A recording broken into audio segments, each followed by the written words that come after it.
Hello animals, ఇది ముందు video continuation part 4. ఇంకా కాలేజ్ డేస్ లో ఎన్సీసీ తర్వాత స్టడీస్ లోకి వెళ్తే సింపుల్ గా ఒక ఇన్సిడెంట్ చెప్తాను. ఇంకా ఎన్సీసీలో పనులు ఉన్న లేజినెస్ వల్ల క్లాస్ కి అయితే చాలా లేట్ గా వెళ్ళేవాడిని. రోజు ఇలా లేట్ గా వస్తున్నాం, ఒక్క సబ్జెక్ట్ అయినా పాస్ అవుతావా అని మేడం తిట్టేవారు. ఇంకా లేట్ గా వస్తే ఎవరికైనా పనిష్మెంట్ ఒకటే, క్లాస్ బయట ఉండడం. కానీ ఎక్కువ సార్లు పనిష్మెంట్ తీసుకుంది నేను. ఇంకా నాది డిప్లొమాలో ఎలక్ట్రికల్ ఇంజనీరింగ్. మా బ్రాంచ్ లో క్లాస్ కి 100 మెంబర్స్ ఉండేవాళ్ళం. ఇంకా కాలేజ్ డేస్ అయితే అలా జరుగుతూ వచ్చాయి. ఇంకా ఫస్ట్ సెమిస్టర్ రిజల్ట్స్ రానే వచ్చాయి.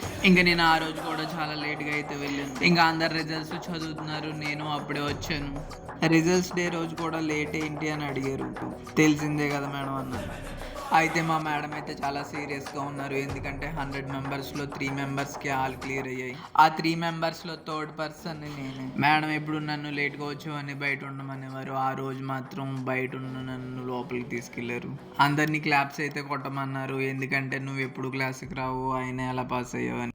అలాంటోడు మళ్ళీ తిరిగి వస్తున్నాడు అంటే